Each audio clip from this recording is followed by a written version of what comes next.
Good afternoon each and everyone. हम पढ़ रहे हैं जीएसटी चैप्टर नंबर 11 ई वे बिल।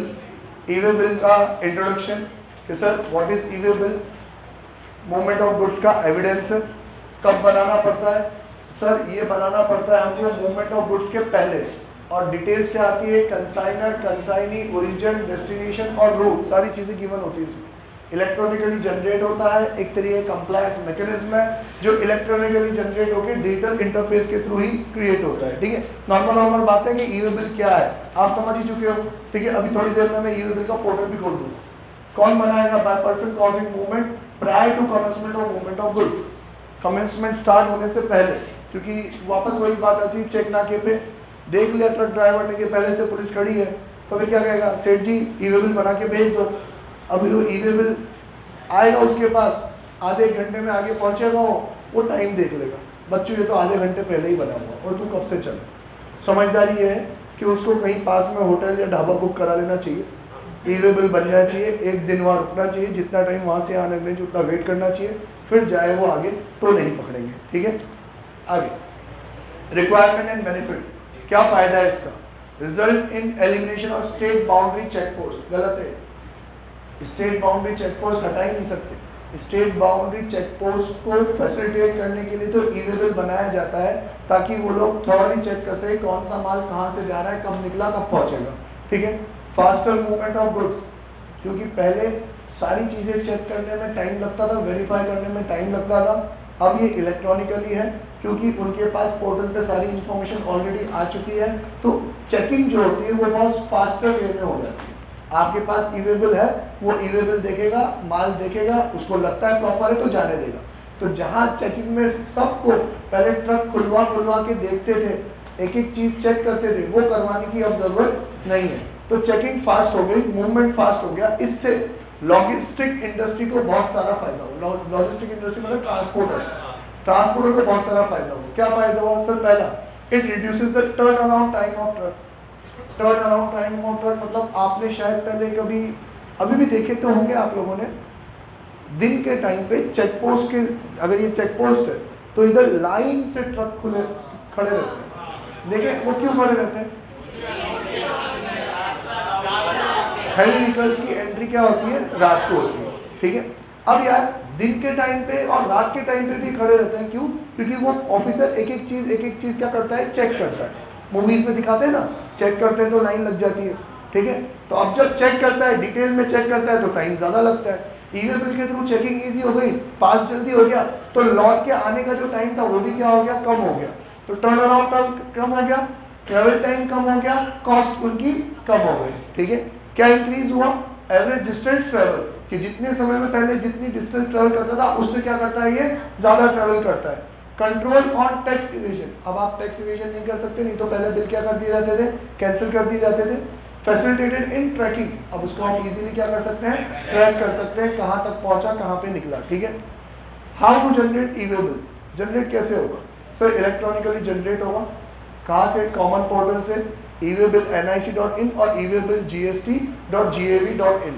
ठीक है, दो वेबसाइट है इसकी, दोनों में से कहीं भी आ सकते हैं। कैसे कैसे जनरेट होगा, अभी ये अपन ने इसमें भी पढ़ा ना, शायद ई इनवॉइस में भी पढ़ा ना, ई इनवॉइस में मैंने पढ़ाया ना कैसे कैसे आप ई इनवॉइस जनरेट कर सकते हो, पोर्टल में मैनुअल पंच कर सकते हो, ई स्कीमा का यूज़ कर सकते हो, एपीआई का यूज़ कर सकते हो, सॉफ्टवेयर का यूज़ कर सकते हो, जीएसटी सुविधा केंद्र का यूज़ कर सकते हो। सेम चीज़ यहाँ पे, आप वेब पोर्टल पे जाओ, अपने डॉक्यूमेंट की डिटेल सबमिट करो, मैनुअली पंच करो, सबमिट का बटन क्लिक करो, ई वे बिल बन जाएगा। एसएमएस के थ्रू, मतलब रजिस्टर्ड नंबर जो जीएसटी में रजिस्टर्ड है, उसमें एक एसएमएस का, आपने बहुत सारी सर्विसेज आप यूज़ करते हो तो उसमें वैसा आता है ना, मैंने कभी यूज़ करी नहीं है, एक मिनट करना, हेलो भाई, आप लोगों को मैसेज आता होगा to activate this caller tune SMS this, हाँ ऐसा आता है सेम। और उसमें जब अपन एसएमएस करते हैं तो एक कोड ब्लॉक लेटर्स में ही अपन को सेंड करना होता है। ठीक है, सेम तरीके से यहाँ पे भी एसएमएस के थ्रू ई वे बिल जनरेट हो जाता है। उसकी भी एक पूरा क्रोनोलॉजी होती है कि जीएसटी नंबर, गुड्स की detail, quantity, rate, taxable amount, tax amount और टोटल अमाउंट लिख के एक क्रोनोलॉजिकल ऑर्डर में एक स्पेसिफिक कोड के थ्रू सेंड करना होता है, तो ई वे बिल एसएमएस के थ्रू भी जनरेट हो जाता है। ओटीपी आएगा, जनरेट हो जाएगा। पर बहुत कम लोग, इतना अपन टेक्निकल समझते ही नहीं, क्योंकि एक गलती हुई तो एरर जनरेट होता है, तो एसएमएस के थ्रू मुझे नहीं लगता कि कोई यूज़ करता है। हाँ, इन्होंने प्रावधान इसलिए दे रखा है कि आप कभी ऐसी जगह पे हो जहाँ पे आपको इंटरनेट अवेलेबल नहीं है, तो एसएमएस के थ्रू आप ई वे बिल जनरेट कर सको। ठीक है। नेक्स्ट, एप्लीकेशन ई वे बिल की। जैसे आपके पास फेसबुक और इंस्टाग्राम की एप्लीकेशन है, इसी तरीके से ई वे बिल की भी एप्लीकेशन होती है। उसमें यूज़र इंटरफेस थोड़ा इको फ्रेंडली होता है, यूज़र फ्रेंडली होता है। उसमें आप फील्ड्स के नाम, डिटेल्स डालो और जनरेट हो जाता है। अगला है बल्क अपलोड टूल। ये वापस से वही स्कीमा एक्सेल टेम्पलेट के थ्रू आएगा। उसमें आप सारे इनवॉइसेस की एक साथ कॉपी पेस्ट करके डिटेल डालोगे, उसको आप वेबसाइट पर अपलोड करोगे, सबमिट का बटन दबाओगे, सारे ई वे बिल एक साथ जनरेट होके आ जाएंगे। नेक्स्ट है फैसिलिटेट्स इन जनरेशन। अब यार ये तीनों चीज़ें, चारों चीज़ें क्या क्या करेगी सर? एक तो नया जनरेट करके देगी, एक कैंसिल करके देगी, अपडेशन। सर वो गाड़ी चेंज हो रही है रास्ते में तो अपडेशन चाहिए होगा ना, एक गाड़ी खराब हो गई दूसरी गाड़ी में जा रहे तो अपडेशन के लिए। देन असाइनमेंट, एक्सेप्ट और रिजेक्ट, क्योंकि ई वे बिल कोई भी बना सकता है, सप्लायर भी बना सकता है, रिसिपिएंट भी बना सकता है। तो मैंने बना दिया, बनाना था हार्दिक के नाम का, रजिस्ट्रेशन नंबर में एक लेटर गलत डल गया, बन गया किसके नाम का? मनीष के नाम का। अब सरकार को तो क्या लग रहा है, मुर्तज़ा सर ने मनीष को माल बेचा है, तो सरकार पहले क्या करती है, मनीष को इंटीमेट करती है कि मनीष, किसी ने आपके नाम का इतने अमाउंट का ई वे बिल बनाया। अब अगर मनीष ने खरीदा होगा तो ओके है सर, नहीं खरीदा हो तो ये तो चौंक जाएगा ना, क्या हो रहा है ये। तो ये अपने ई वे बिल पोर्टल पे जाएगा और अपने ई वे बिल पोर्टल पे जाके इसको वो जीएसटी नंबर शो हो जाएगा, इसको वो ई वे बिल शो हो जाएगा कि मुर्तज़ा सर ने तेरे नाम का ई वे बिल बनाया। ये क्या है, कौन मुर्तज़ा सर, मैं तो जानता ही नहीं। तो ये रिजेक्ट का बटन दबा देगा, रिजेक्ट कर देगा, भैया मेरा नहीं है ये, और वो अपने आप रिजेक्ट हो जाएगा, इनवैलिडेट हो जाएगा। मुर्तज़ा सर को भी पता पड़ जाएगा कि सामने वाली पार्टी ने रिजेक्ट कर दिया है, अब आप नया बना दो। क्लियर। तो एक्सेप्ट और रिजेक्ट कर सकता है। प्रोवाइडेड इन्फो टू डिपार्टमेंट, और ये ई वे बिल की इंफॉर्मेशन अपने आप ही किसके पास पहुंच जाएगी, डिपार्टमेंट के पास पहुंच जाएगी कि इस गाड़ी नंबर में इस पर्सन का माल उस पर्सन को इस रूट से यहाँ से यहाँ तक जा रहा है। चेकिंग करेंगे, इस रूट में मिला तो ओके है, किसी और रूट में मिला तो ओके नहीं है। GSTR1 क्या हो जाएगा, ऑटो पॉपुलेट हो जाएगा। हाँ, लेकिन ऑटो पॉपुलेट काम का तब है जब सारे ही बिल किससे चल रहे हो, ई वे बिल से चल रहे हो। सारे ई वे बिल से नहीं है तो फिर GSTR1 में जो एक्स्ट्रा डिटेल्स है वो आपको सबमिट करनी पड़ेगी। ठीक है। तो अभी ये लोग क्या करते हैं, रिटर्न्स में GSTR1 में ऑप्शन दे देते हैं, auto populate from E way bill portal. तो अगर आप वो बटन दबाओगे तो जितने ई वे बिल बने होंगे उतनी डिटेल्स तो अपने आप ही आ जाएगी। रिमेनिंग बिना ई वे बिल वाले इनवॉइसेस आपको चढ़ाने पड़ेंगे उसमें। क्लियर। क्लॉजेज, अब पहला अपन ने 50,000 वाला पढ़ा, फिर पार्ट ए पार्ट बी वाला पढ़ा, हु आर रिक्वायर्ड, कौन ई वे बिल जनरेट करेगा। अब ऐसे करते करते टोटल 14 क्लॉज है, उसके बाद भी इनको चैन नहीं पड़ा तो A B C D E करके 14 + 5 19 सेपरेट रूल्स हैं इनके। ठीक है। चलते हैं 1, फर्स्ट वाला हमने पढ़ लिया, पार्ट ए पार्ट बी भी पढ़ लिया। Who is mandatory to generate e way bill,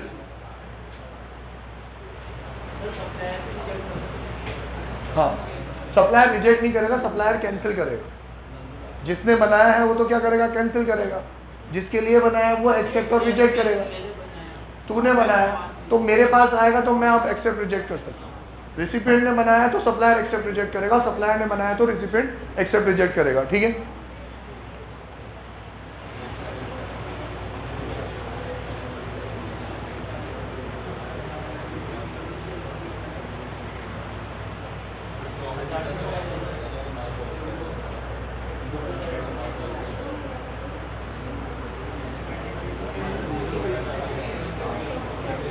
यार ये मेरी बात सुनो, इसमें है ना एडिटिंग ऊपर नीचे हो रही है, वर्ड फाइल है ना, तो ये इधर उधर घूम रहे हैं वर्ड्स।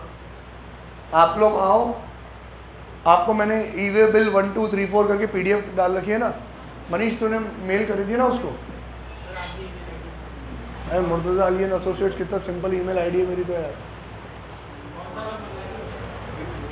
हाँ सारे लेते बेटा 1 2 3 4।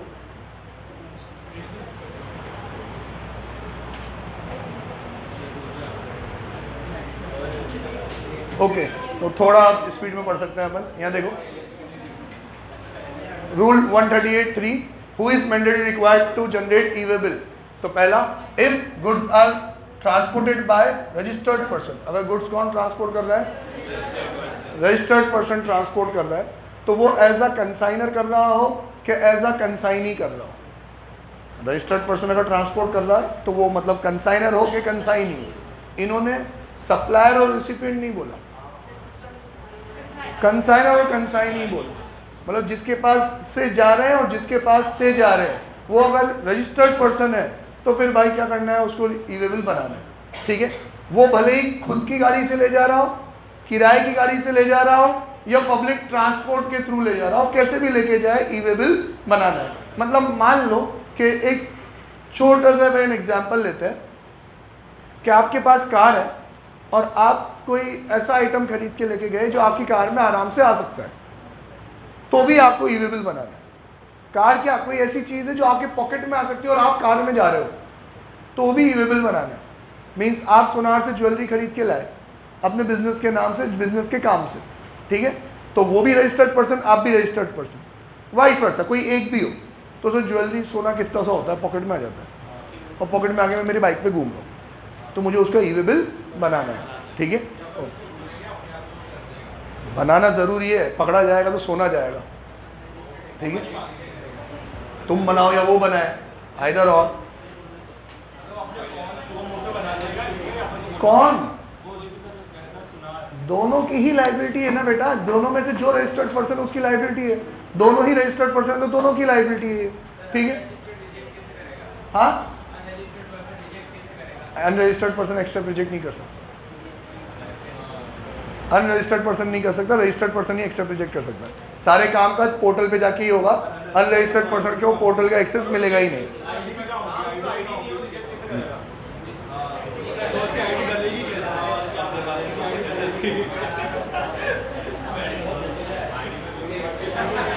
सेकेंड पॉइंट, पहला तो कौन बनाएगा, गुड्स किसने ट्रांसपोर्ट किए, रजिस्टर्ड पर्सन।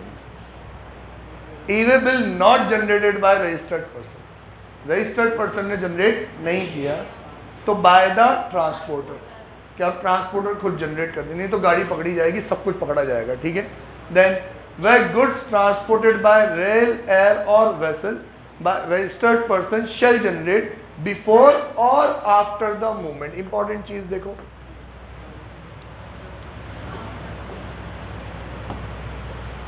अब सर ये क्या भला है, आफ्टर क्यों? अभी तक तो आप बिफोर ही कह रहे थे ना, रास्ते में पकड़ा जाएगा। तो भाई यार आप ट्रेन में भेज रहे हो ना, तो ट्रेन से पता है क्या होगा, आपको रेलवे स्टेशन में उनका जो पार्सल डिपो होता है वहाँ पे पहुँचाना पड़ेगा। वहाँ पे वो लोग एक कंसाइनमेंट नोट आपको दे देंगे। ठीक है, फिर ये कंसाइनमेंट नोट की कॉपी आप वहाँ भेजोगे जहाँ पे माल जा रहा है, क्योंकि दूसरे शहर में ही जाएगा, मोहल्ले में तो जाएगा नहीं। दूसरे शहर में आप वो कंसाइनमेंट नोट की कॉपी भेजोगे और उसका बिल भेजोगे। अब यार रोड में तो क्या है कि पहले ई वे बिल बनाना, रेल में बाद में ई वे बिल बनाओगे ना तो रेल वाले छोड़ेंगे, नहीं तो वो छोड़ेंगे ही नहीं। वापस सरकार को क्या चाहिए कि बस उनको पता हो कि माल यहां से वहां क्या हुआ है, मूव हुआ है। ठीक है, अब अगर ये माल रेल से जा रहा है ए सिटी से बी सिटी तक, तो रेल तुम्हारे घर तक तो आएगी नहीं, रेल तो रेलवे स्टेशन ही जाएगी, पार्सल डिपार्टमेंट में आपका कंसाइनमेंट उतर जाएगा।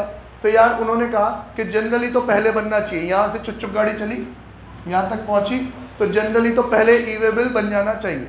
लेकिन अगर रेल, एयर और वेसल में नहीं भी बना है तो आप जहाँ से जाके माल छुड़वाओगे ना, छुड़वाने से पहले पहले ई वे बिल बन जाना चाहिए। समझे अब आप?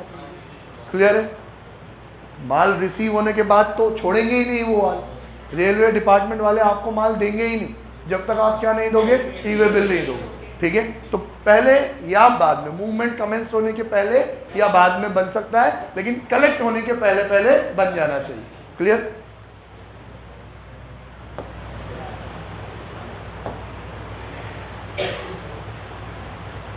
अदर इंपॉर्टेंट पॉइंट्स यही 138(3) के ही है।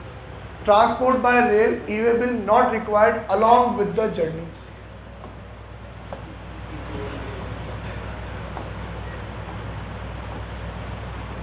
रोड में तो गाड़ी पकड़ेगा तो बिल के साथ ई-वे बिल होना चाहिए। तुम 5-10 मिनट पहले भी पकड़ने के पहले बनाओगे तो वो इनवैलिड है। पहले बनना चाहिए और उसके साथ साथ गाड़ी के साथ होना चाहिए। मीन्स बन चुका है पहले लेकिन गाड़ी वाले के पास नहीं है तो वो भी क्राइम है, उसमें भी पेनल्टी लगेगी। गाड़ी वाले के पास person in charge must possess the document और डिवाइस, उसके साथ होना चाहिए। लेकिन रेलवे में अब ट्रेन के साथ साथ वो ट्रेन का ड्राइवर थोड़ी लेके घूमेगा ई-वे बिल, तो उसमें अब अलॉन्ग विद जर्नी की जरूरत नहीं है। जब आप रिसीव करोगे तब आपके पास ई-वे बिल होना चाहिए। Along with journey not required at the time of delivery. Second, value of goods if less than 50,000 e-way bill क्या हो गया, ऑप्शनल हो गया। 50,000 से ऊपर है तो मैंडेटरी है, 50,000 से कम है तो क्या है, ऑप्शनल है। बनाओ तो बनाओ, नहीं बनाओ तो तेल लेने जाओ। मूवमेंट बाय ERP, ERP नहीं है URP है, अनरजिस्टर्ड पर्सन है वो। E-way bill can be generated by transporter, optional. Unregistered से अनरजिस्टर्ड का माल जा रहा है तो ई-वे बिल बनाना ज़रूरी नहीं है, पर ट्रांसपोर्टर चाहे तो ऑप्शनल वे में बना सकता है। क्यों? क्योंकि उसकी गाड़ी जल्दी छूट जाती है, समझे। ई-वे बिल से वैलिडेट हो जाता है किसका माल है, कहाँ जा रहा है, एड्रेस सब आ जाता है, तो जल्दी गाड़ी छूट जाती है, नहीं तो फिर प्रूफ करवाना पड़ता है। ठीक है, हाँ हाँ, तो ट्रांसपोर्टर बना देगा ना ई-वे बिल।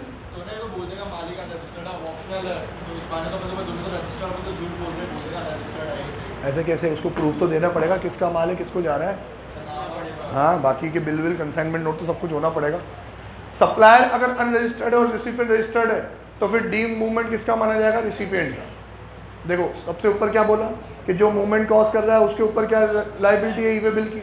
अब क्या बोल रहा है, मूवमेंट भले ही सप्लायर कॉज कर रहा हो लेकिन सप्लायर अपने आप में क्या है, अनरजिस्टर्ड, तो डीम मूवमेंट कौन कॉज माना जाएगा, रिसिपिएंट माना जाएगा। ई-वे बिल उसको बनानी है। Not mandatory to furnish part B, part B furnish करने की जरूरत नहीं है। सर पार्ट बी किसको बोलते हैं, वो जहाँ गाड़ी की डिटेल, ट्रांसपोर्टर की डिटेल दे रहे हो ना, वो फर्निश करने की जरूरत नहीं है। अगर डिस्टेंस क्या है आपका 50 किलोमीटर के अंदर अंदर का है और सेम स्टेट में, तो ये मत बोलना सर 50 किलोमीटर तो स्टेट के अंदर, स्टेट की बॉर्डर पे हुआ तो फिर उसमें तो अभी आप वहाँ जाओ, भवानी मंडी जाओ, एक ही बोर्ड पे इस साइड राजस्थान लिखा हुआ होता है, इस साइड MP लिखा हुआ होता है। ठीक है, तो आप अगर बॉर्डर के पास हो और भले ही 10 किलोमीटर ही ट्रेवल कर रहा है लेकिन स्टेट चेंज हो रही है तो फिर ई-वे बिल की ज़रूरत है। लेकिन कोटा कोटा में ही हो और 50 किलोमीटर की रेंज का है तो फिर ई-वे बिल ज़रूरत, ई-वे बिल में पार्ट बी की ज़रूरत नहीं है। पार्ट ए तो भरना ही पड़ेगा, पार्ट बी ज़रूरत नहीं है। ठीक है, और पार्ट बी में तो अपन आगे पढ़ने वाले हैं। पार्ट बी में तो ये ऑप्शन देते हैं कि ट्रांसपोर्टर के लिए छोड़ सकते हो आप, बताया था ना मैंने आपको, ट्रांसपोर्टर आईडी डाल के आप पार्ट बी मत भरो, ट्रांसपोर्टर आईडी डाल दो। लेकिन जब ट्रांसपोर्टर माल मूव करेगा ना उससे पहले पहले उसको पार्ट बी भरना पड़ेगा, गाड़ी नंबर वगैरह उसको ट्रांसपोर्टर को भरना पड़ेगा। ठीक है, डीम्ड मूवमेंट, सप्लायर अगर अनरजिस्टर्ड है तो माना जाएगा कि मूवमेंट किसने कॉज किया है, रिसिपिएंट ने, ताकि ई-वे बिल की लायबिलिटी किसके ऊपर आ जाए, रिसिपिएंट के ऊपर आ जाए। कॉज जिसकी वजह से मूवमेंट कौन करवा रहा है। हाँ सर जैसे आपने बोला रेलवे में वो लोग बिना ई-वे बिल के छोड़ेंगे नहीं माल, हाँ, तो मान लो अपने माल 50,000 से कम था और ऑप्शनल अपनी ई-वे बिल बनाए तो भी नहीं छोड़ेंगे, छोड़ेंगे ना। और कुछ, अब इसको हटाऊं कैसे मैं, बैग कैसे जाता है, जैसे मोबाइल की तरह नहीं चलता क्या है।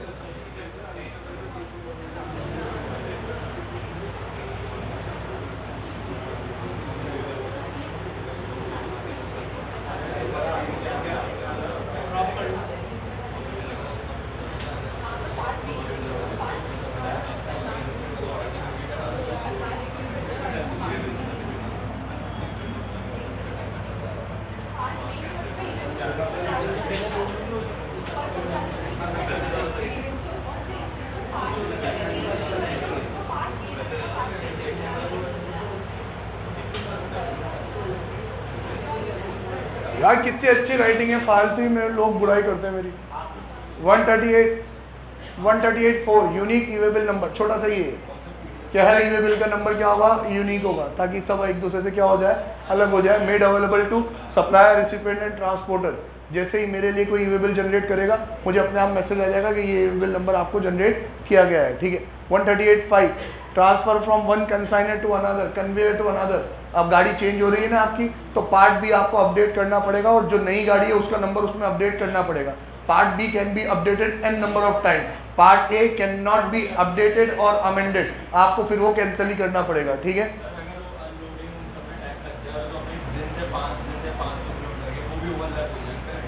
तो पहले लोड कर लो फिर ई वे बिल बनाओ। अगर तुम्हें लगता है कि पहले लोड करने में पूरे पूरे दिन लग रहे हैं, वैसे पॉसिबल नहीं है, 2-3 घंटे में गाड़ी खाली हो जाती है, फिर भी तुम्हें लग रहा है टाइम लग रहा है, तो मूवमेंट के पहले बनाना है, ठीक है। अच्छा, transfer from one conveyor to another, गाड़ियाँ कितनी भी चेंज हो रही हो, ई वे बिल तो एक ही बनेगा। कैसे?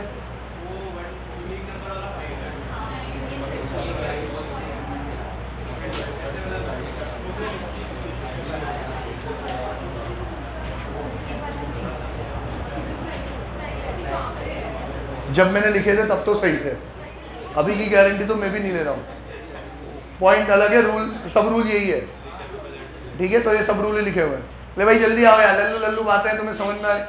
अरे हाँ, उन्होंने भी कह दिया सही है, टेंशन मत लो यार। किताबें बंद कर दो साला, तुम मेरा ही इम्तिहान लेते रहते हो, सर सही पढ़ा रहे हैं कि नहीं। मैं सही पढ़ा रहा हूँ, ठीक है। जो चेंज होगा, जो गलत होगा वो चेंज होगा, उसको अपन चेक कर लेंगे बाद में। अब ये कह रहा है कि देखो, जैसे एक एग्जांपल लूँ, शब्बीर सर का ननियाल है सुहासरा, अब्देली सर का भी वही है, शब्बीर सर का ससुराल भी वही है।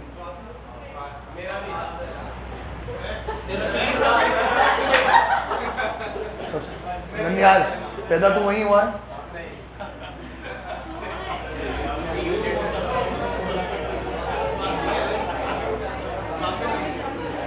बेटा तुम चाहते हो कि तुम्हारा कोर्स कंप्लीट हो, अपन रिवीजन करें, अपन चीज़ों को याद करें, अपने जो पढ़ रखा है उसको पुख्ता करें, तो टाइम पास मत करो। और तुम्हें यही चीज़ नवंबर दिसंबर तक पढ़नी है तो जैसी तुम्हारी इच्छा, नहीं तो सुन लो, शब्बीर सर का ससुराल ननियाल सुहासरा में है, सुहासरा तक डायरेक्ट कोई ट्रांसपोर्टर माल लेके जाता नहीं है। तो मान लेते, मुझे पता नहीं जाता कि नहीं जाता, वो छोटा गाँव है इसलिए बोल रहा हूँ कि नहीं जाता, तो फिर क्या करना पड़ता है, पहले माल पहुंचाना पड़ता है इंदौर, फिर इंदौर से पहुंचाना पड़ता है सुहासरा, भले ही उल्टा पढ़ रहा हूँ अपने एग्जाम्पल में, ठीक है।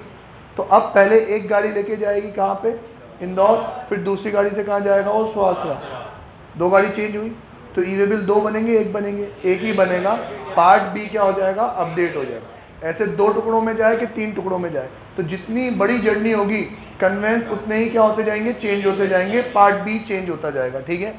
Part B can be updated multiple times. Now 6 consolidated e way bill. Consolidated e way bill कहीं लिखा होगा, it is a trip sheet, ये रहा।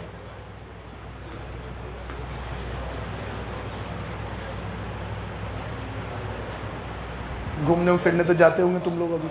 अभी रामपुरा बाजार में वो नगर सेठ और रामपुरा का राजा, कौन कौन दर्शन करने गया उनके? रात को गए थे आप लोग तो दर्शन, मैं तो रोज जाता था, ठीक है, सच्ची। तो मैं वहाँ बैठे थोड़ी रहता था, मैं जाता था, दर्शन करके आ जाता था। आप लोग तो दिखे ही नहीं मेरे को, ठीक है। तो अब सुनो, तो वहाँ अगर आप जाते हो और सरोवर की तरफ से जाते हो तो ट्रक खड़े रहते हैं, माल अपलोड होता है, माल का जो कंसाइनमेंट होता है उसको देखा है कभी आप लोगों ने? अलग अलग शेप्स एंड साइजेस के कार्टन्स पैक्ड हुए दिखते हैं कि नहीं दिखते?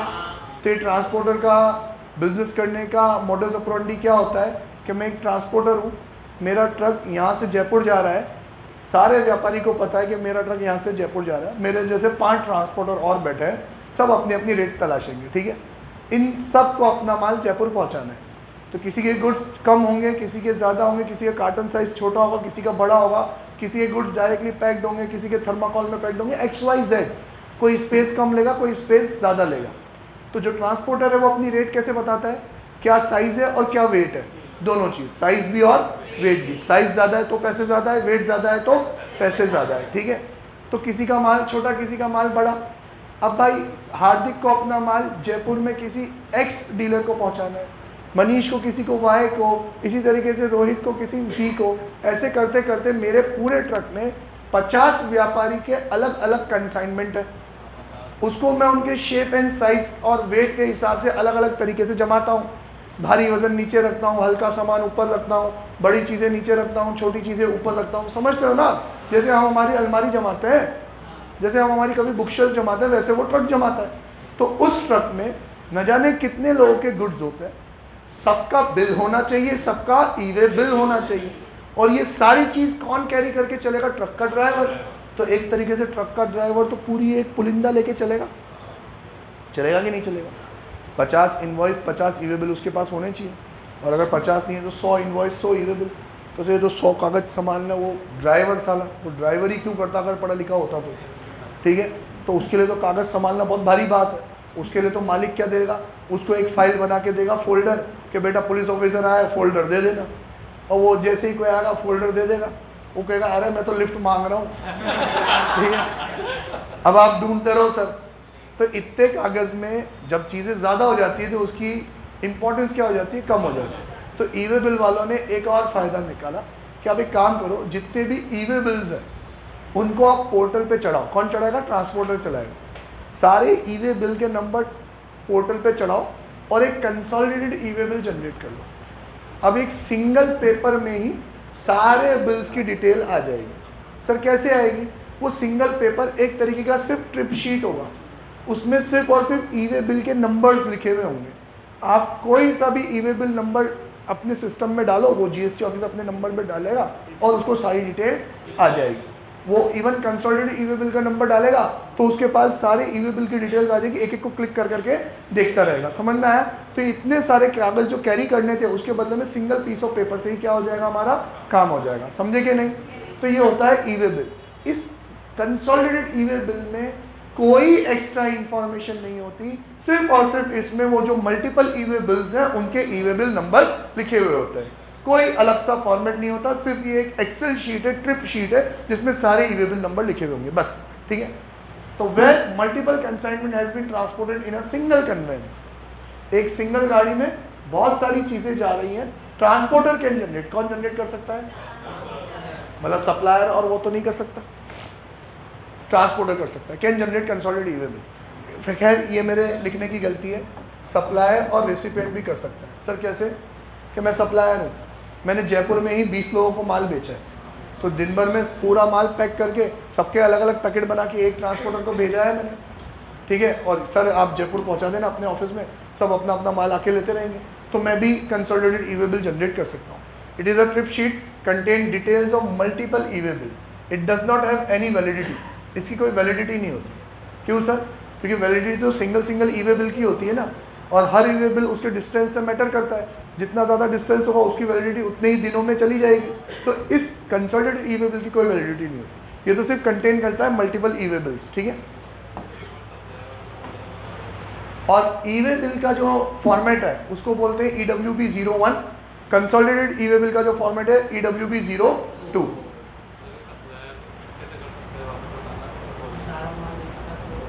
मैं सप्लायर हूँ,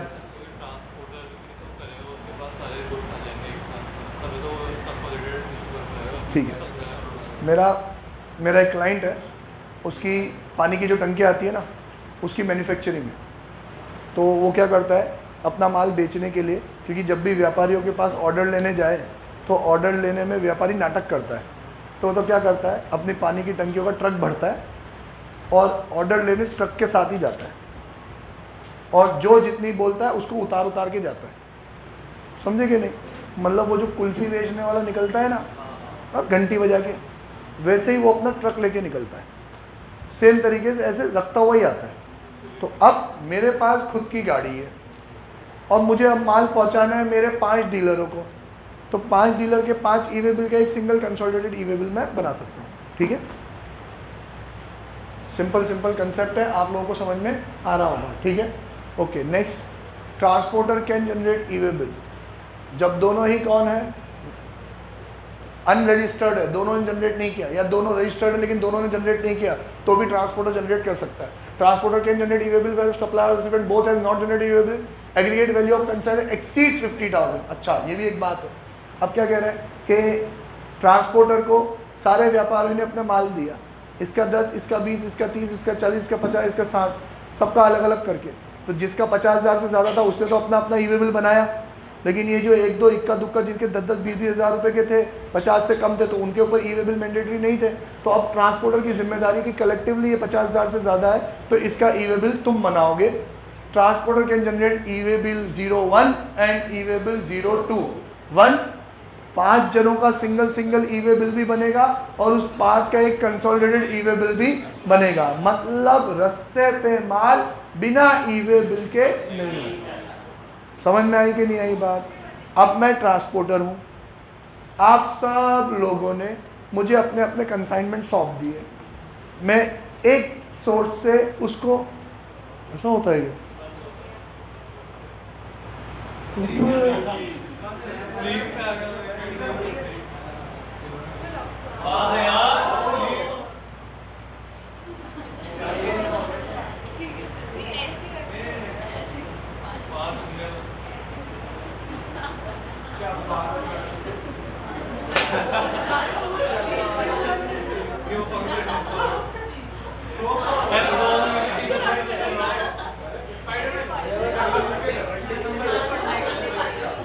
ये राज इस क्लास के बाहर नहीं जाना चाहिए, है ना?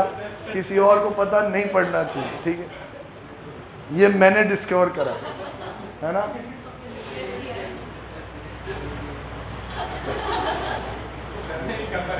मैं एक सोर्स से दूसरे सोर्स आपका गुड्स लेके जाऊंगा। आप सब लोग अलग अलग व्यापारी थे, कुछ रजिस्टर्ड थे, कुछ अनरजिस्टर्ड थे, किसी का 50 से ज़्यादा था, किसी का 50 से कम था।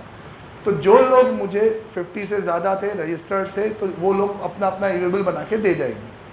बाकी सबका ई वे बिल मुझे बनाना पड़ेगा और कंसोलिडेटेड बनाना चाहूँ तो बना सकता हूँ, ठीक है? इतनी सी बात। डन? आगे बढ़े? बोल। 4-5 लोगों ने अपना माल दिया और सबका 50,000 से ऊपर का है, तो मतलब अगर सब इसका ई वे बिल तो होगा पर सबका अलग से बनेगा। कंसोलिडेटेड बना सकते हो, बनाना ज़रूरी नहीं है। कंसोलिडेटेड तो एक फैसिलिटी है, तुम पेपर कैरी करना चाहते हो तो करो ना कैरी, तो कंसोलिडेटेड बना सकते हो, बनाना मैंडेटरी नहीं है, ठीक है? पर बात ये वाला रूल ये कहता है कि ट्रांसपोर्टर को तो बनाना पड़ेगा अगर ई वे बिल बना हुआ नहीं है तो। सर सप्लायर और रिसिपिएंट देखेगा हमारे ऊपर तो मैंडेटरी है ही नहीं, हम तो रजिस्टर्ड ही नहीं है, या हमारा माल 50,000 से ज़्यादा ही नहीं है, तो वो लोग नहीं बनाएंगे। लेकिन ट्रांसपोर्टर तू तो बनाएगा बेटा बेटा एक एक का, मतलब ट्रांसपोर्टर अब एक बंदा तो सिर्फ ई वे बिल बनाने वाला ही बिठाएगा, सबके अलग अलग ई वे बिल बनाएगा, उसके कंसोलिडेटेड भी बनाएगा, ठीक है? नेक्स्ट। हाँ, ट्रांसपोर्टर अनरजिस्टर्ड नहीं हो सकता, उसको रजिस्ट्रेशन लेना ही पड़ेगा, ठीक है? घूमो, मस्त माल लेके घूमो, 50,000 से कम का होना चाहिए बस। ज़्यादा का हो गया तो पिक्चर तो बनेगी बाबू, तुम्हें प्रूव करना पड़ेगा कि ये माल अलग अलग लोगों का है, ठीक है? कौन लिखेगा? सभी, वो तो कह रहा है तीनों ही अनरजिस्टर्ड है।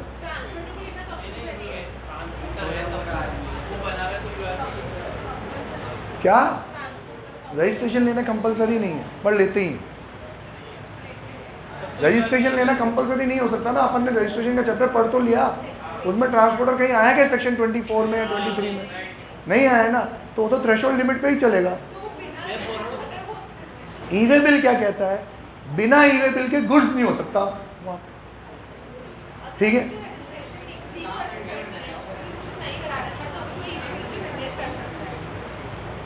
बिना रजिस्ट्रेशन के ई वे बिल जनरेट भी नहीं कर सकता। तीनों ही रजिस्टर्ड नहीं है सर, ट्रांसपोर्टर भी छोटा है, मतलब वो जो गाड़ी लेके बैठे रहते हैं ऑटो वाले वो है, और वो दोनों भी अनरजिस्टर्ड है। जब तुम्हारे पास ई वे बिल की लायबिलिटी ही नहीं है तो फिर कौन क्यों परेशान करेगा तुमको? अगर तुम जेन्युइन हो कि भैया यहाँ से वहाँ तक, अब बिल तो होना चाहिए कि नहीं होना चाहिए? बिल है, ई वे बिल नहीं है, तो गाड़ी वाला अफसर क्या चेक करेगा? यार ये भी अनरजिस्टर्ड, देख लो लिमिट से नीचे है कि नहीं है, ये भी अनरजिस्टर्ड, देख लो लिमिट से नीचे है कि नहीं है, बस खत्म बात, जाने दो भाई, चल रहा है। अगला कहाँ तक गए अपन? कंसोलिडेटेड हो गया, ट्रांसपोर्टर हो गया। अब 138(8) info part B, of GST EW01 can be used for filing of GSTR1 outward supply के पार्ट ए का, पार्ट बी में तो गाड़ी की डिटेल होती है ना, पार्ट ए में सप्लाई और रिसिपेंट दोनों की डिटेल होती है, तो उससे अपन GSTR1 फाइल कर सकते हैं। GSTR1 फाइल करते time import from E way bill का ऑप्शन आता है, बटन दबाओ, जिसके ई वे बिल बने होंगे सारे वापस आ जाएंगे। छोटा सा रूल है। फिर आगे चले अपन। हाँ बढ़ दिया। क्या बोला था मैंने?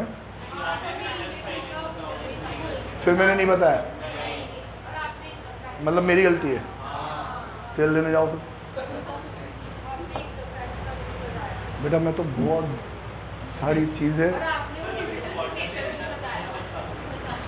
देखो मैं अभी बोर्ड लगा देता हूँ, काम करने वाले लड़कों की ज़रूरत है। तुम्हें जिसको सीखना हो बेधड़क ऑफिस में आओ, अपना टाइम स्पेंड करो, सीखो, ठीक है।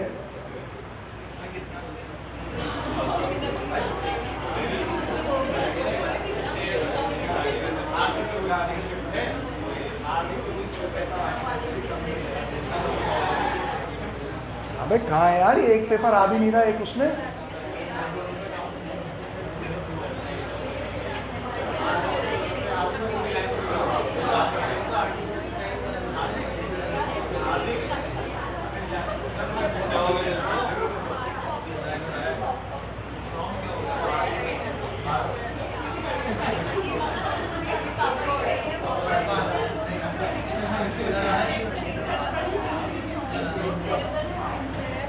हिमानी तेरे डैडी भी कंसल्टेंट है ना, आप लोग चाहो तो हिमानी के फादर के दर्जे भी सीख सकते। तो हम क्या निवरे हैं साले, हमको वैसे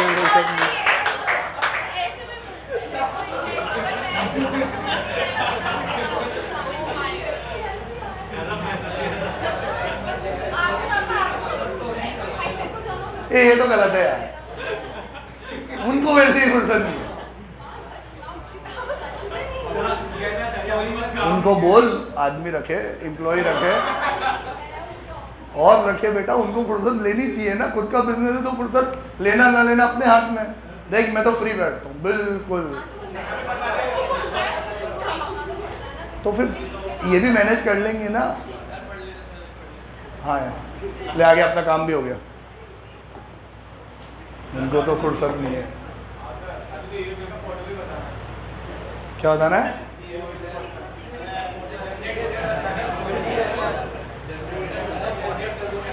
वन 138(9) 8 तक आ गए। 9 cancellation of E way bill कब तक कैंसिल कर सकते हैं? With in 24 hours of generation. Cancel करना है तो 24 आवर्स। एक और रास्ता है, आगे चल के समझेंगे। मैंने बनाया 24 घंटे के अंदर अंदर कैंसिल कर सकता हूँ। It can not be edited, cancel करना पड़ेगा, नया बनाना पड़ेगा, चेंज तो नहीं हो सकता। Part B can be updated, part B जितने टाइम तक चाहो कर सकते हो। Valid for 15 days for part B. Part B 15 दिन तक वैलिड है, 15 दिन के बाद अपडेट नहीं कर सकते आप। समझ में आया कि नहीं? तो मीन्स हमने पार्ट ए बना के छोड़ दिया ना कंसाइनर के पास, कंसाइनर को पार्ट बी कितने टाइम तक अपडेट कर देना है? 15 दिन तक अपडेट कर करके मूव कर देना है। उसके बाद फिर तो नया ई वे बिल बनेगा, उसका पार्ट बी भर के करना। क्लियर है बात? समझ लेना अच्छे से, क्योंकि मैंने ट्रांसपोर्टर आईडी डाल दी, मुझे पता नहीं है ट्रांसपोर्टर की कौन सी गाड़ी आज लगने वाली है। मैंने ट्रांसपोर्टर की आईडी डाल दी।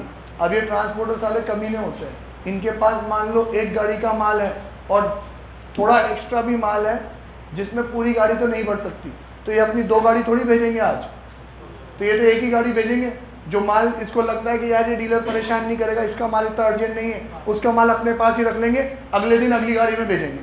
तो उनके पास एक दिन तक माल पड़ा रहता है। ऐसा कोई बहुत ही बड़ा ट्रांसपोर्टर हुआ 5-6 दिन तक रख लिया उसने, तो 15 दिन मैक्सिमम, 15 दिन के अंदर अंदर पार्ट भी अपडेट कर दो। आप नहीं कर रहे हो तो फिर वो ई वे बिल ऑटोमेटिकली क्या हो जाएगा? कैंसिल हो जाएगा और नया ई वे बिल बनाना पड़ेगा। क्लियर?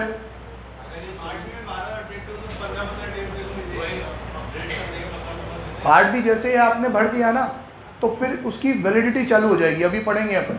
जैसे ही पार्ट भी आपने भर के सबमिट कर दिया तो फिर किलोमीटर के अकॉर्डिंगली उसकी वैलिडिटी चालू हो जाएगी। और फिर जितने दिन की उसकी वैलिडिटी है, 15 दिन तो मैं वैलिडिटी स्टार्ट करने के पहले ही दे रहा हूँ। एक बार आपने एक बार पार्ट भी भर दिया और मान लो 500 किलोमीटर था, तो एज पर योर नॉलेज 5 दिन की वैलिडिटी है, तो 5 दिन में तो 50 बार चेंज कर दो ना, आपको टेंशन नहीं है। और फिर वैलिडिटी खत्म हो गई तो फिर तो वो अपडेट भी नहीं हो सकता, ठीक है। फिर वैलिडिटी बढ़ाने के लिए भी एप्लीकेशन डालनी पड़ती है ट्रांसपोर्टर के थ्रू। आपने जो भी एग्जांपल दिया ना कि जो ट्रांसपोर्टर है उसने अपना आधा माल को एक में भेज दिया और जो आधा माल है वो नहीं आ पाया तो वो किसी और में भेज रहा है, किसी और में भेज रहा है या होल्ड करके अगले दिन भेज रहा है। होल्ड करके किसी और ट्रक में भेज रहा है, तो मतलब अगर देखा जाए तो दोनों अलग अलग में चलेगा ना। दोनों अलग अलग मतलब मतलब आधा माल तो इस वीक में चलेगा कि तुम्हारा ही एक ही कंसाइनर का। हाँ तो 2 ईवेबल बनेंगे फिर, तुम्हें भी दो ईवेबल बनाने पड़ेंगे अगर 2 गाड़ी लगने वाली है तो। मैंने जो एग्जांपल दिया वो किस केस में दिया कि मुझे 50 डीलर माल दे गए, 40 का माल तो गाड़ी में आ गया, 10 का आ ही नहीं पाया, तो 10 डीलर का माल मैंने रोक लिया, उसको मैं अगली गाड़ी में भेजूंगा, तो 40 का ईवेबल इसमें आएगा, 10 का ईवेबल उसमें आएगा। आप यूँ कह रहे हो कि सर मैंने इंडिविजुअली जो गुड्स उसको दिए वही एक गाड़ी में नहीं आ रहे, तो ट्रांसपोर्टर आपको पहले ही वो इन्फॉर्म कर देगा कि एक गाड़ी जितना माल नहीं है 2 गाड़ी लगेगी, तो आप भले ही इनवॉइस एक बनाओ, ईवेबल तो 2 बनाने पड़ेंगे आपको, समझे। जितना किलो वजन इसमें आएगा उसका इसका ईवेबल बनेगा, जितना उसमें आएगा उसका ईवेबल बनेगा, ठीक है।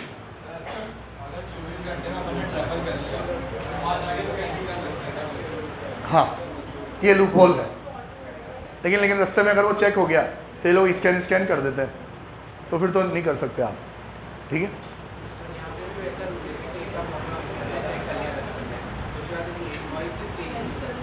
हाँ नहीं हो सकता ऑब्वियसली, उसने ऊपर से चेक कर लिया, पेपर देके जाने रखा, तो आप कैंसिल कर लो, आपके ऊपर है, लेकिन इसको आप प्रैक्टिस तो बना ही नहीं सकते, वंस इन अ वाइल कर सकते हो। प्रैक्टिस बना रहे हो तो फिर वो दिखता है कि आप इतने सारे बना रहे हो, कैंसिल कर रहे हो, नया तो बन ही नहीं रहा है, तो इसको आप चोरी में यूज़ नहीं कर सकते।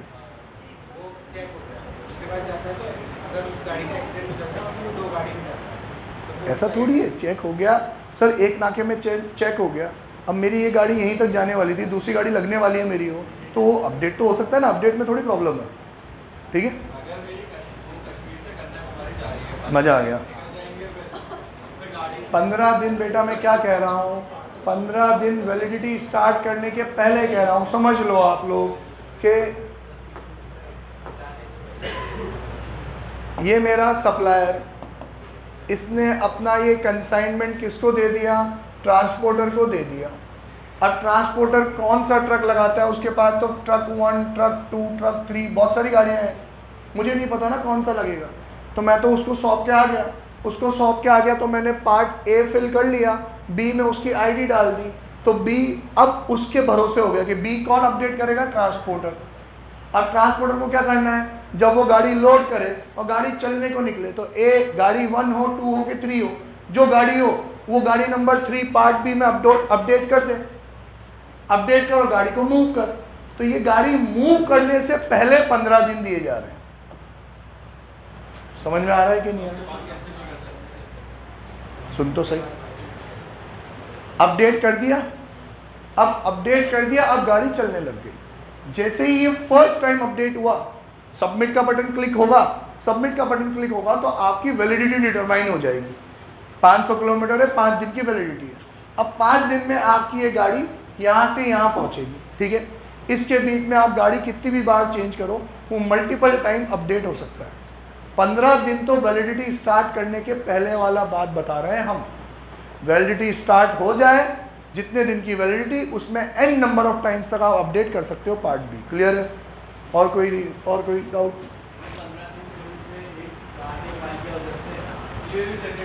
ईवे बिल जनरेट किया जब से उसने पार्ट ए फाइल किया, तब से लेके के 15 दिन पार्ट बी अपडेट हो जाना चाहिए, ठीक है।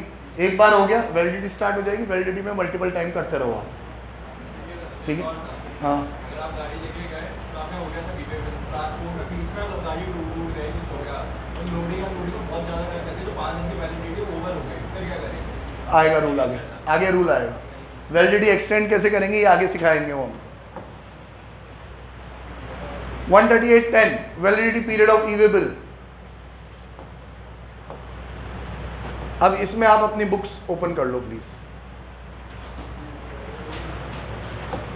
क्योंकि इसमें इन्होंने किलोमीटर चेंज कर दिए हैं।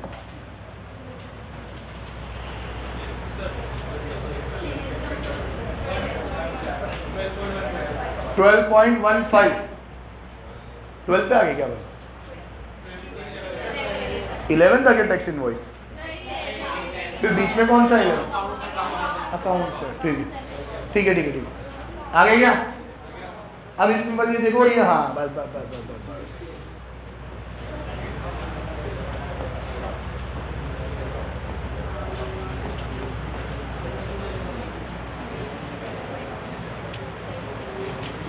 ठीक है।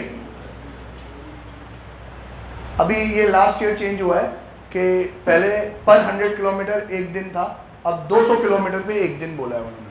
पर 200 किलोमीटर एक दिन की क्या है वैलिडिटी है, बहुत डिटेल में समझना पड़ेगा।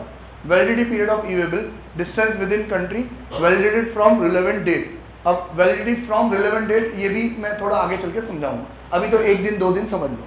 इसमें एक ये कहेगा ओवर डायमेंशनल कार्गो, ये बन रहा ओवर डायमेंशनल कार्गो जिसमें मल्टीपल आपके वो होते हैं ना, टायर्स होते हैं, ट्रोला टाइप होता है, लंबा सा ट्रे लगा हुआ होता है, उसको अपन बोलते हैं ओवर डायमेंशनल कार्गो।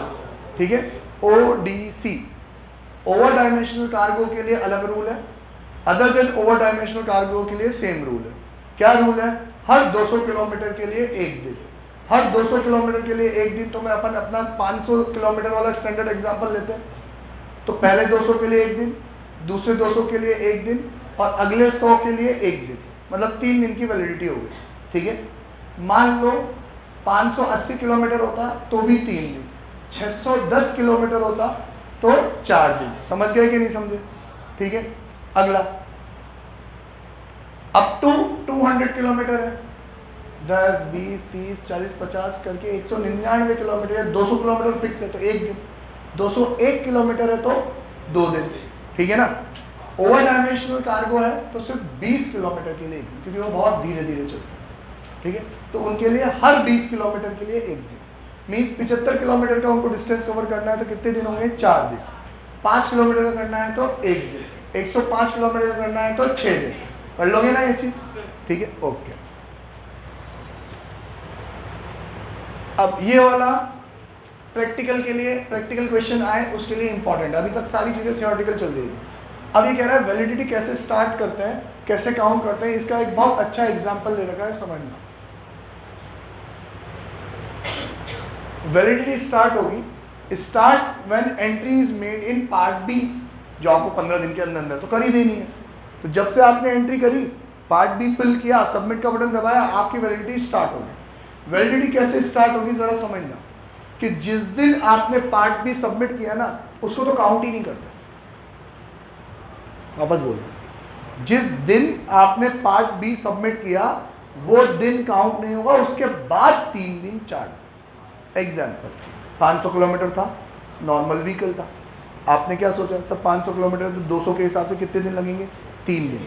तो ये 3 दिन, अगले 3 दिन, जिस दिन पार्ट बी फिल हुआ उसको छोड़ो, उसके बाद से मिडनाइट से 3 दिन काउंट होंगे। तो ये मिडनाइट वाली सिचुएशन आपको समझा रखी है कि यार अगर बिल बना है कब?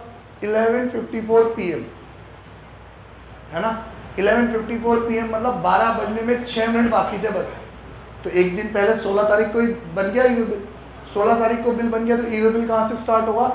17 ईवे बिल की वैलिडिटी स्टार्ट कहाँ से होगी? 17, 3 दिन है ना, तो 17, 18 और 19, क्लियर है ये?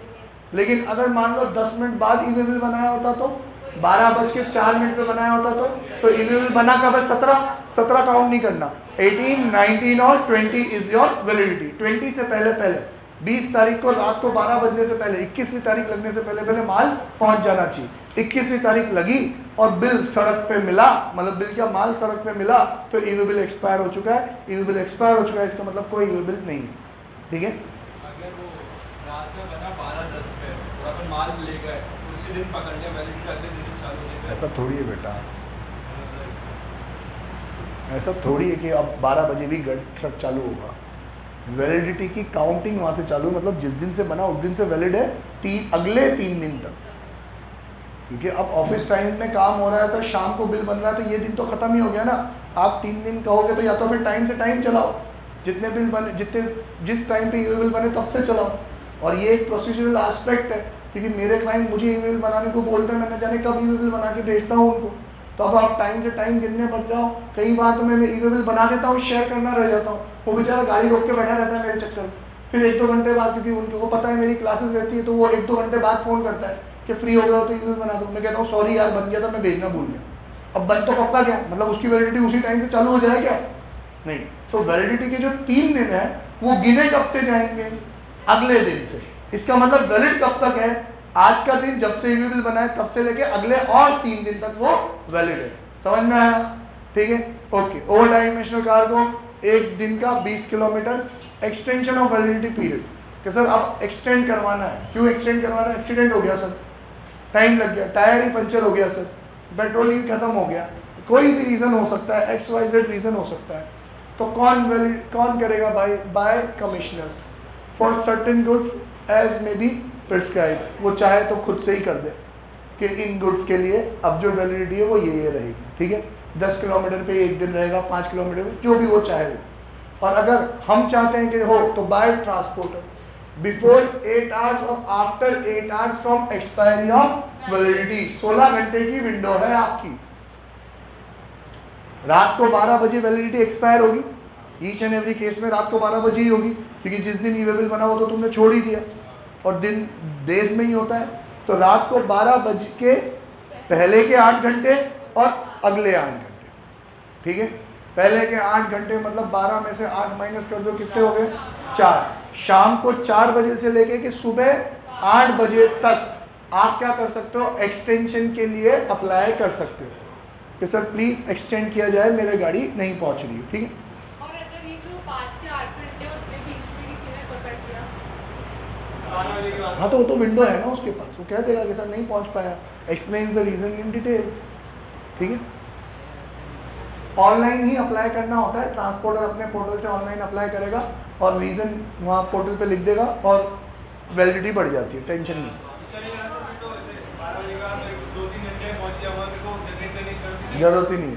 ठीक है, अरे बहुत है यार, 100-200 किलोमीटर एक दिन में आराम से ट्रेवल करता है ट्रक। 10 से 12 घंटे वो लोग ट्रक चलाते हैं, तो 10-12 घंटे में 20 किलोमीटर भी चलाएगा तो 200 किलोमीटर तो आराम से हो ही जाएगा, तो आराम से हो जाता है। ठीक है, 38(11) एक्सेप्टेंस ऑफ ईवे बिल हो गया क्या?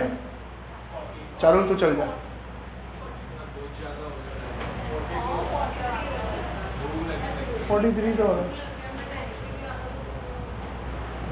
138 12 तक पढ़ाऊंगा, ABCD कल पढ़ाऊंगा, तो 12 पढ़ लो। एक्सेप्टेंस ऑफ ईवे बिल, कौन कौन सप्लायर रिसिपेंट कोई भी एक्सेप्ट रिजेक्ट कर सकता है। ठीक है, अब सर कहाँ एक्सेप्ट करने जाओ? हाँ मेरा ईवे बिल है, तो डीम्ड एक्सेप्टेंस माना जाता है। रिजेक्ट करना है तो 72 आवर्स के अंदर अंदर रिजेक्ट कर दो।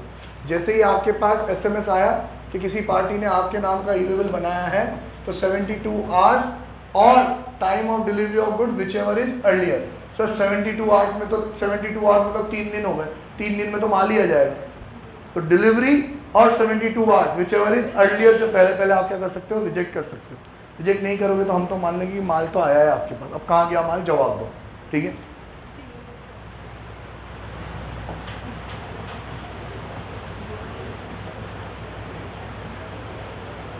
Deemed acceptance of e-way bill, अगर आप रिजेक्ट नहीं करोगे तो डीम्ड एक्सेप्टेंस माना जाएगा।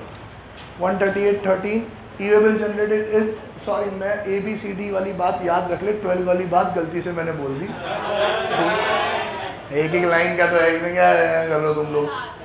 E-way bill generated in one state shall be valid in all. मान एक स्टेट से दूसरे स्टेट में जाएगा ना, हर स्टेट के लिए अलग ईवे बिल थोड़ी बनाएंगे। अबे तो 13 के ही तो पॉइंट्स रिमेंबर है, मैंने बोल दिया तो मैं 14 भी पढ़ाऊंगा, तुम दिन थाम के बैठे रहो। Points to remember, e way bill not valid without vehicle number, vehicle number तो होना ही चाहिए उसमें। ठीक है, e way bill can not be edited, it can be cancelled in 24 hours. E way bill part A नहीं हो सकता। Vehicle number on e way bill can be updated any number of times, कितनी बार अपडेट कर सकते हो, गाड़ी चेंज हो रही है अपडेट करते रहो। Latest vehicle number should be updated on e way bill. और ये सॉल्व रह गया, अभी अपडेट करने वाला था, कोई बहानेबाजी नहीं चलेगी। जैसे ही गाड़ी चेंज हो ई वे बिल में व्हीकल नंबर अपडेट होना चाहिए, जिस गाड़ी पे माल चल रहा है वो नंबर ई वे बिल पे होना चाहिए, ठीक है।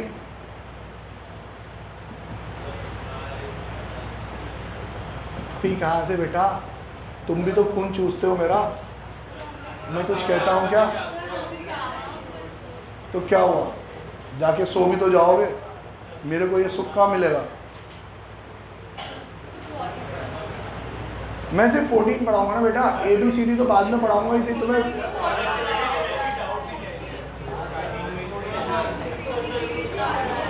बेटा वीडियो का टाइम देख लो, घर चल जाओ, तुम्हारी मर्जी पढ़े जो करो, मैं तो पढ़ाऊंगा। जाओ।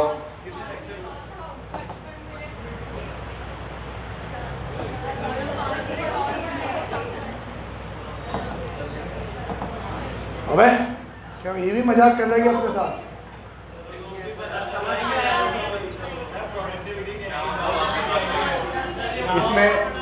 इसमें सुन तो लो, ये दिखने में बड़ा है बहुत छोटा, आज नहीं पढ़ा रहा हूँ, चलो आज ये समझाने लायक कुछ भी नहीं है, नेगेटिव लिस्ट है।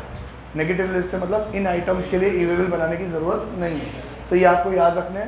पहला तो नोटिफाइड गुड्स, जो सरकार ऑलरेडी क्या कर चुकी है, नोटिफाई कर चुकी है। LPG, kerosene, postal baggage, jewellery, currency, use personal और household effects, coral work और अनवर्क। कोरल वर्क और अनवर्क समझते हो आप लोग? कोरल नहीं समझ, ये उससे पहले की सारी चीजें समझ गए आप लोग? हाँ, पानी वाला कोरल समझते हो? वो इक्वेरियम में सजावट की जो चीजें होती है ना, समुद्री पत्थर फ्लावर लगाए जाते हैं, उसको कोरल वर्क और अनवर्क कहते हैं। उसमें भी ई वे बिल की जरूरत नहीं है, ठीक है बेटा। मच्छी पाली कभी मोहित, मच्छी पाली कभी? एक्वेरियम लाएगा ना, एक्वेरियम, खाली एक्वेरियम में मच्छी दौड़ेगी, कैसा लगेगा? गंदा गंदा। तो उसको जो सजाते हैं ना, उसको कोरल वर्क बोलते हैं, ठीक है। Postal baggage by post office, डाकिया डाक लाया, बिना ई वे बिल के ला सकता है, ठीक है। सर मैं डाक में बहुत बड़ा कार्टन छोड़ दूं, बस छोड़ जाओ ना। तुम्हें क्या लगता है बिना बिल के वो तुमसे डाक ले लेंगे? यहाँ देखो, goods transported bye non motorised vehicle, बेचारे ठेले वालों को कहाँ ई वे बिल के झंझट में मार रहे हो तुम? तो जिसमें मोटर नहीं है उसके लिए ई वे बिल की जरूरत नहीं है। Goods transported from custom port to airport, land custom station, inland container depot, मतलब ये कस्टम वाले इधर से उधर माल मूव कर रहे हैं ना, उसके लिए भी ई वे बिल की ज़रूरत नहीं है। क्या करते हैं ये लोग? एयरपोर्ट में माल आता है, वहाँ से कस्टम स्टेशन ले जाते हैं, या कस्टम स्टेशन से कहाँ ले जाते हैं? एयरपोर्ट तक ले जाते हैं, तो उनको ई वे बिल की ज़रूरत नहीं है, ठीक है। सरकारी कामकाज हो रहा है ना आपस में, उनको ई वे बिल की ज़रूरत नहीं। गुड्स ट्रांसपोर्टेड फ्रॉम और टू नोटिफाइड एरिया, अब ये नोटिफाइड एरिया अपन बुक में से पढ़ेंगे। कुछ स्टेट्स ऐसे हैं, कुछ एयरपोर्ट्स ऐसे हैं, वहाँ से अगर कहीं और ई वे बिल बन रहा है, कहीं और माल जा रहा है, तो ई वे बिल की ज़रूरत नहीं है। एग्जेम्प्टेड गुड्स में ज़रूरत नहीं है। Alcohol for human consumption, petroleum crude, diesel, petrol, मतलब जिस पे GST नहीं लगता उसके ऊपर ई वे बिल की भी ज़रूरत नहीं है। No supply under schedule 11, schedule 11 जो नेगेटिव लिस्ट था, मैं थक चुका हूँ, खत्म हो गया ना बेटा यार, ये क्या यार, तुम्हें ही मजे आते हैं यार, इतना सा तो बचा है यार। हाँ तो पढ़ा रहा हूँ ना यार, मैं भी तो सांस लूंगा ना यार।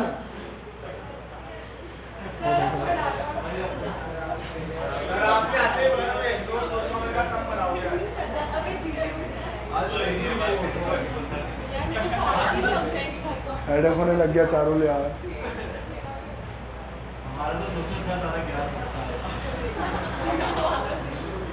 आदत डाल दो बेटा। चलो, no supply under schedule 3 negative list जो सेक्शन 7 में अपन ने पढ़ी है, वो गुड्स अगर इधर से उधर जा रहे हैं तो ई वे बिल की जरूरत नहीं है। Goods transported under custom supervision, custom वालों ने जब्त कर लिया, अब वो इधर से उधर कहीं लेके जा रहे हैं तो भी जरूरत नहीं है। Movement caused by defence formation, military वाले अपने गुड्स इधर से उधर लेके जा रहे हैं तो भी ई वे बिल की जरूरत नहीं है। एक पॉइंट कौन सा रहेगा? हाँ फ्रॉम और टू नेपाल एंड भूटान भी ई वे बिल की ज़रूरत नहीं है, मतलब इंडिया से भूटान जा रहा है या भूटान से इंडिया आ रहा है या नेपाल वाइस वर्सा, ज़रूरत नहीं है ई वे बिल की ज़रूरत। इनवॉइस बिना तो माल तुम्हारा वैलिड ही नहीं है ना बेटा। क्या कह रहा है? शायद, I don't know. Hello hello हाँ एम्प्टी कार्गो कंटेनर्स, खाली कार्गोज वापस आ रहे हैं तो ज़रूरत नहीं है। From place of business of consignor to weigh bridge up to 20 kilometre. Weigh bridge धर्म कांटा देखा आप लोगों ने, जिसमें गाड़ियों का वजन होता है? नहीं देखा है? हाईवे पे तो टोल नाके के पास होता है। हाँ हाँ होता है ना बेटा, होता है, होना तो पड़ेगा ना, उसको काम है उसका। अरे यार अभी यार टाइम नहीं है, तो नहीं तो मैं यहाँ दिखाता। वे ब्रिज बोलते हैं इसको, धर्म कांटा बोलते हैं। धर्म कांटे में देखो, सुन लो, अब सीख तो लो बेटा। कोई ट्रक चलाएगा वो तुझसे पैसे लेगा तो तुझे दुनियादारी तो पता होनी चाहिए। ढक्कन धंधा कैसे करेगा?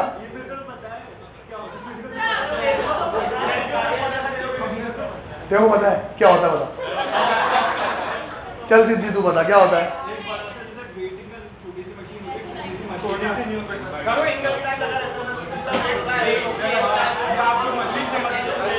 होता है किसी को कुछ भी सुनाई दे रहा मेरे को,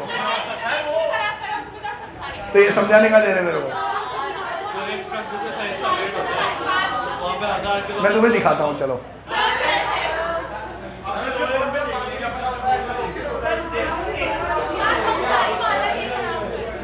हाँ सुन लो।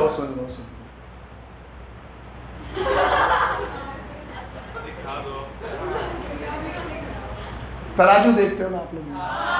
अब इलेक्ट्रॉनिक आ गए हैं ना, जिसमें वो चीज़ें रख के तोल देते हैं, है ना। सेम तरीके से इस क्लास जितना बड़ा प्लेटफॉर्म होता है, ठीक है, उसमें ट्रक आके खड़ा हो जाता है और उसका वजन हो जाता है। तो जब भी आप ट्रक्स के थ्रू या गाड़ियों के थ्रू माल इधर से उधर ले जाते हो तो ट्रक वाला आपसे पैसे वजन के हिसाब से ही तो लेगा। आप 4 टन माल लोड करोगे, 40 टन माल लोड करोगे तो पैसे उसी के हिसाब से लगेंगे, क्योंकि उनका पेट्रोल डीजल का कंजम्पशन भी उसी के बेसिस पे होता है। तो ये लोग क्या करते हैं, पहले हम ट्रक वाले को बोलते हैं कि खाली ट्रक का वजन करवा के ला, फिर माल भरते हैं, फिर वजन करवाने वापस जा। 2 बार पर्ची कटती है, दोनों पर्ची का जो डिफरेंस होता है वही तुम्हारे माल का वजन होता है, ठीक है। अब यार मैंने माल भर दिया, लोड कर दिया, तो वो वजन करवाने धर्म कांटे तक तो जाएगा ना। तो 20 किलोमीटर तक धर्म कांटे तक जा रहा है, वो वे ब्रिज तक जा रहा है, तो वहां तक ई वे बिल की जरूरत नहीं।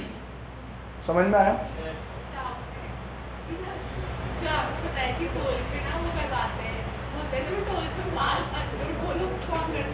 टोल पे माल अनलोड की जरूरत नहीं है। अब देखो, ये लोग क्या करते हैं, खाली ट्रक की पर्ची अपने पास हमेशा रखते हैं। तो खाली ट्रक का वजन कितना है, इसकी पर्ची हमेशा रखेंगे वो लोग, और जो माल भरा हुआ है वो हाथों हाथ टोल नाके पे तुल जाएगा और माइनस करके उसको पता पड़ जाएगा कितना वजन है।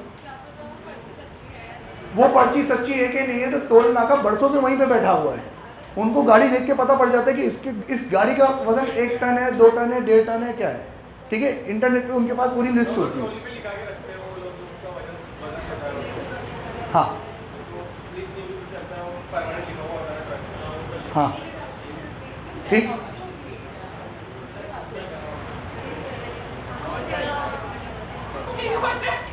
एक बजे जब भरे हुए की जरूरत नहीं है।